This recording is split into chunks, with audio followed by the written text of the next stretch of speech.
அப்புறமா திருப்பவும் மூடி போட்டு வச்சிடலாம். ஒரு 6-7 விசிலுக்கு. மிளகாத்தூள் 1 ஸ்பூன் போட்டிருக்கேன். மல்லித்தூள் 1.5 ஸ்பூனு. இஞ்சி பூண்டு பேஸ்ட் 1 ஸ்பூன் போட்டிருக்கேன். லவங்கப்பட்டை கொஞ்சம் இடித்து போட்டிருக்கேன்.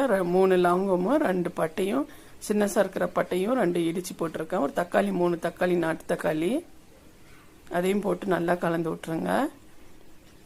தேங்காய் பேஸ்ட்டு 2-3 ஸ்பூனு தேங்காய் பேஸ்ட்டு. ஒரு ஆட்டுக்கால் பாயை தான் இது. அதுக்கு இவ்வளோ இதே அளவில் மசாலா போட்டால் எல்லாம் கரெக்டாக வரும்.